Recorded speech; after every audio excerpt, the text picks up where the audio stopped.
अब हम चलते हैं दूसरे टॉपिक की ओर। Basic accounting terms. Basic accounting term मतलब कुछ इसमें टर्म्स हैं, वो आप कोशिश करिए कि वो आप समझ जाओ। तो ये क्योंकि जनरली ये सारे टर्म बहुत ज्यादा यूज होते हैं अकाउंटिंग में। ठीक है गाइस? तो सबसे पहला जो बेसिक अकाउंटिंग टर्म्स में हम देखेंगे कि प्रॉफिट क्या होता है। ठीक है? तो प्रॉफिट का मतलब ये होता है कि it is revenue minus expenses during an accounting period, month और ईयर में।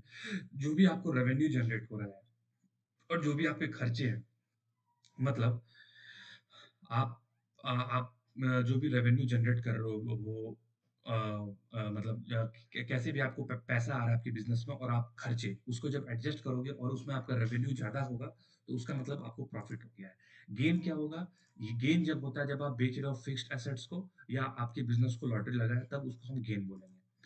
Okay guys? उसके बाद देखिए एसेट्स क्या होता है। एसेट्स जो है ये वैल्यूएबल रिसोर्स है जिसको ओन किया जाता है बिजनेस एंटरप्राइज से, विच can be measured in terms of fund. मतलब एसेट्स मतलब गाइस, एसेट्स के बहुत प्रकार होते हैं जो एक बिजनेस। एसेट मतलब फर्नीचर हो गया जो एक बिजनेस रखता है, जैसे टी एंड कॉफी का बिजनेस है गाइस, तो कॉफी मेकर मशीन मशीन जो है वो एसेट हो गया।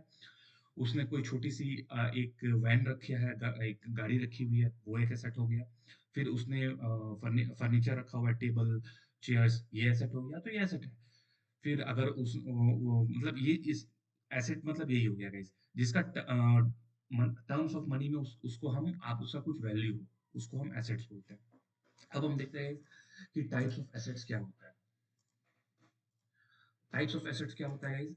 तो चार तरीके के मेनली चार तरीके के एसेट्स होते हैं। सबसे पहला टाइप है फिक्स्ड एसेट्स। फिक्स्ड एसेट्स मतलब क्या हो गया? जैसे कि लैंड, बिल्डिंग, फर्नीचर, जिसका कि ये एक्सपेक्टेड है कि उसको बेचा जाएगा, which is expected to be sold within a year, और इट्स नॉट मैंडेटरी कि उसको बेचा ही जाए विद इन अ ईयर। मतलब आप ये समझ सकते हो कि ये सब उसके एग्जाम्पल हो गए।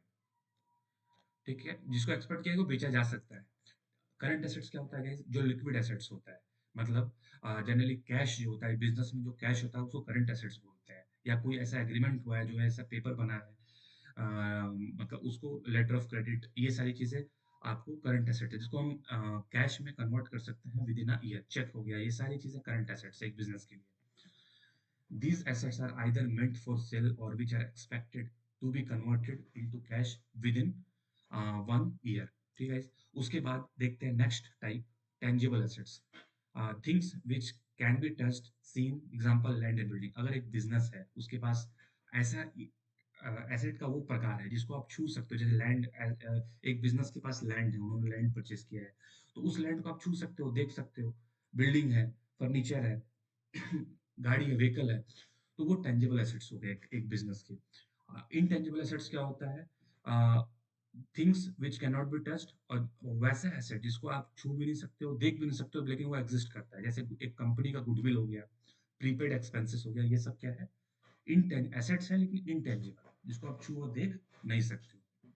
उसके बाद गाइस, उसके बाद नेक्स्ट टर्म हम देखेंगे कि कैपिटल क्या होता है।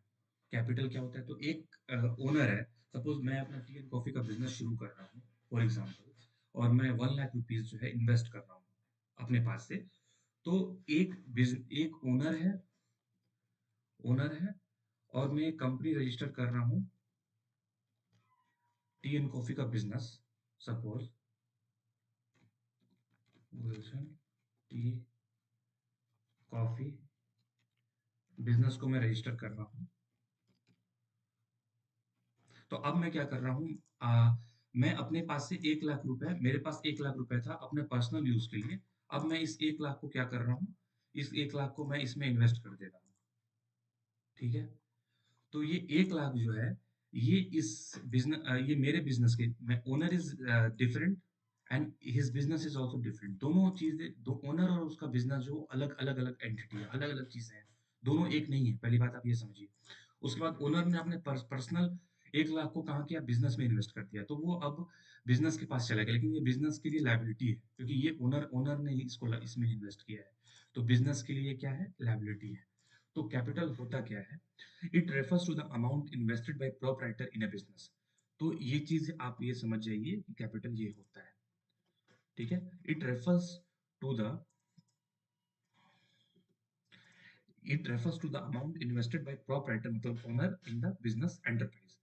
अब कैपिटल का फॉर्मूला क्या होता है गाइस? कैपिटल मतलब ये होता है कि एसेट्स में से आप लायबिलिटी हटा दो तो कैपिटल वैसे भी निकल जाएगा। मतलब आपके पास जितने एसेट्स हैं, मतलब आप सपोज, मैं एक एग्जांपल आपको आगे बताऊंगा, ये मैंने आगे बताया हुआ है कि मतलब आप सपोज 1 लाख इन्होंने लगाया और इनके पास 2 लाख का एसेट है और उन्होंने लोन लिया है।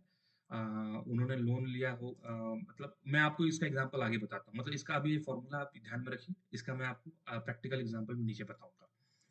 तो ये फॉर्मूला है, अगर आपको लायबिलिटी का फॉर्मूला निकालना है तो लायबिलिटी इधर चला जाएगा, तो लायबिलिटी इज इक्वल टू हो जाएगा एसेट प्लस कैपिटल। और एसेट निकालना है तो एसेट इज इक्वल टू हो जाएगा कैपिटल प्लस लायबिलिटी। इस तरह से तीनों फॉर्मूला अपने को इस एक फॉर्मूला से वी कैन गेट तीनों फॉर्मूला। उसके बाद गाइस हम ये देखते हैं, ड्राइंग का टर्म बहुत ज्यादा यूज होता है। ड्राइंग क्या होता है? मान लीजिए इस 1 लाख में से 1 लाख में से बिजनेस ने अ, क्या किया, बिजनेस ने कैपिटल है, बिजनेस ने सेल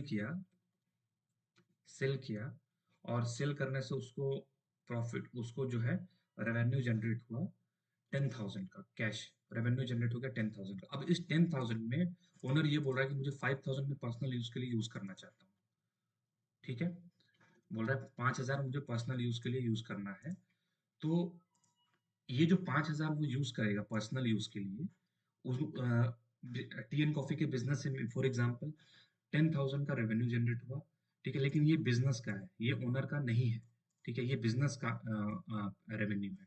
अब ओनर ये बोल रहा है कि मुझे 5,000 उसमें से यूज करना है अपने पर्सनल काम के लिए, घरेलू खर्चे के लिए। तो ये ड्राइंग्स हो जाएगा, मतलब ये बिजनेस लेके जाएगा 5,000, तो वो उसके लिए ड्राइंग होगा।